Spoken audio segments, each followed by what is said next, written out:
नमस्कार, जय हिंद. बीजे अकॅडमी या यूट्यूब चॅनल आपले स्वागत. तर मित्र हो, आजचा जो व्हिडिओ आहे आपलं महाराष्ट्र पोलीस भरतीवरच असणार आहे. कारण सध्या ऑल महाराष्ट्रामध्ये जी पोलीस भरती होती ती संपूर्ण झालेली आहे आणि राहिला होता जो पेपर मुंबईचा सेपरेट होता तो म्हणजे इलेक्शन असल्यामुळं मुंबईचा पेपर आता काल 11-12 तारखेला झालेला होता. तर त्याचासुद्धा जवळपास भरपूर अशा मुलांना म्हणजे त्यांनी काही मित्रांनी वगैरे जास्त वगैरे मार्क घेतलेत. आता त्यांचासुद्धा म्हणजे फायनल रिझल्टसुद्धा लागेल. आता काही चॅनलवर वगैरे म्हणजे असं कट ऑफ वगैरे दिलेले आहेत अंदाजे. त्या हिशोबानं तुम्ही पहा म्हणजे आपापल्याला मार्क किती पडलेत काय नाही ते वगैरे. तर मग आता राहिला विषय जो तुमच्यासमोर एक कात्रण दिसत आहे पुणे कारागृह पोलीस भरती जी आहे आता सध्या रखडली म्हणून जो हेडिंग दिलेलं आहे. कारण बरेच दिवस झालेत ऑल महाराष्ट्रामध्ये संपूर्ण भरती झालेली असताना सुद्धा पुणे कारागृह पोलीस भरती ही रखडली असं हेडिंग येणारच. कारण भरपूर मुलं आता वाट बघत आहेत प्रॅक्टिस वगैरे म्हणजे भरपूर मुलांची चालू होती. आज जवळपास त्यांना वाटतं की कधी एकदाची भरती निघेल, कधी एकदाचं हॉल तिकीट येईल आणि आम्ही एकदा कधी ग्राउंडवर उतरेल, अशी म्हणजे इच्छा झालेली आहे प्रत्येकाची. त्याचमध्ये जवळपास बाकीच्या जिल्ह्यांचे किंवा महाराष्ट्रामध्ये सर्व जिल्ह्यांची भरती वगैरे झालेली आहेत. काही मुलं ट्रेनिंगला सुद्धा गेलेली आहेत. आता मुंबईचे पण पेपर झाल्यामुळं राहिला विषय तो पुणे कारागृहचा. त्यामुळं पुणे कारागृहचा सुद्धा पेपर किंवा आपलं जो काही ग्राउंड वगैरे आहे, ते लवकरात लवकर व्हायला पाहिजे. आता बघूया काय म्हटलेलं आहे त्यांनी. आपण म्हणजे सविस्तर थोडंफार म्हणजे पाहूया याच्यामध्ये. आणि आपल्या या चॅनलच्या माध्यमातून मी अशाच पद्धतीने तुम्हाला माहिती देत असतो. त्यामुळे आपल्या चॅनल जर कोणी नवीन असेल तर कृपया करून आपल्या चॅनलला सबस्क्राईब करा. बाजूला बेल आयकॉन आहे त्याला सुद्धा ऑन करा.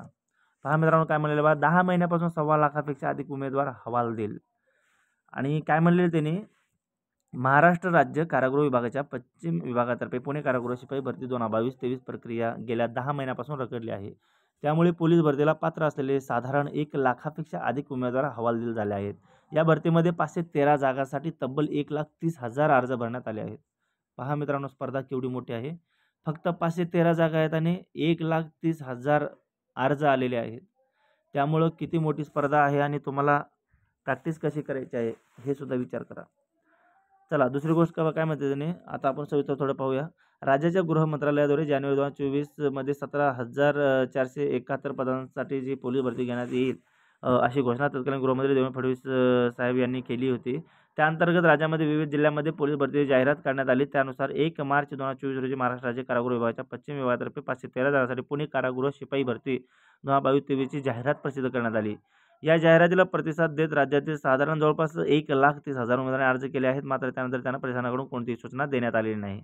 तसेच पुढील प्रशासकीय प्रक्रिया काय असेल याबाबत ही काही कळवण्यात आलेले नाही. त्यामुळे संबंधित उमेदवार हवालदिल झाले आहेत. आणि खरोखरच सध्या म्हणजे जे जेल पोलीस आहे, कारागृह पोलीस आहे त्यांच्यावर सुद्धा मोठ्या प्रमाणात ताण पडत आहे. तेथे त्यांना सध्या ड्युटीला म्हणजे माणसं भेटत नसल्यामुळं त्यांनी जे काय आता सध्या पोलिसांना म्हणजे खांद्याला खांदा लावून काम करणारे जे महाराष्ट्र होमगार्ड वगैरे आहेत त्यांच्यावर सध्या ते आता काम भागवत आहेत. त्यामुळे ही भरती लवकरात लवकर होणं गरजेचं आहे. बाकी बघा दुसरं इथं काय म्हणले संपर्क शक्यच नाही. काही म्हणजे मुलांनी जो काही संपर्क दिला होता त्यांना संपर्क नंबर हेल्पलाईन नंबर त्यावर कॉल केला त्याच्यावर सुद्धा काही म्हणजे रिप्लाय येत नाही असं म्हणून काही मुलं सांगत आहेत. बघा महाराष्ट्र राज्य कारागृह विभागाच्या पश्चिम विभागातर्फे जे मार्च 2024 रोजी पुणे कारागृह शिपाई भरती 2022-23 ची जाहिरात प्रसिद्ध करण्यात आली. मात्र या संदर्भात कोणतीही प्रक्रिया झाली नसल्याने विद्यार्थ्यांनी जाहिरातीमध्ये नमूद केलेल्या दूरध्वनी क्रमांकावर संपर्क करण्याचा प्रयत्न केला मात्र त्यावर कॉलच कनेक्ट होत नाहीत. त्यामुळे या संदर्भात अद्ययावत माहिती मिळवण्यासाठी कोणत्याही प्रकारचा संपर्कच शक्य नसल्याचे विद्यार्थ्यांनी सांगितले आहे. आता उमेदवार काय म्हणतात पहा उमेदवारांच्या काही म्हणजे फीडबॅक आहेत. उमेदवार काय म्हणतात पहा. 1 नंबर पहा मार्च 2024 मध्ये पुणे शहर पोलीस भरतीची देखील जाहिरात प्रसिद्ध झाली होती आणि या भरतीला अर्ज करणाऱ्या उमेदवारांची मैदानी चाचणी, लेखी परीक्षा, कागदपत्रे पडताळणी, वैद्यकीय चाचणी झाली. या उमेदवारांचे प्रशिक्षण देखील सुरू झाले आहे. बघा बाकीच्या मुलांचं प्रशिक्षण सुद्धा सुरू झालेलं आहे आणि इथं अजून इथं ग्राउंड नाही. ग्राउंड तर लांबच इथं हॉल तिकीट अजून आलेलं नाही.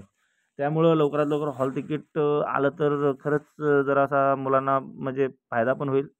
पुढे पहा 4 नंबरचा पॉईंट पुणे कारागृह शिपाई भरती 2022-23 ची कोणतीच प्रक्रिया अद्याप सुरू झालेली नाही. पुणे कारागृह पोलीस भरती वगळता महाराष्ट्रातील सर्व पोलीस भरतीची प्रक्रिया पूर्ण झाली आहे. त्यामुळे विद्यार्थी त्रस्त झाले आहेत. बरोबर आहे.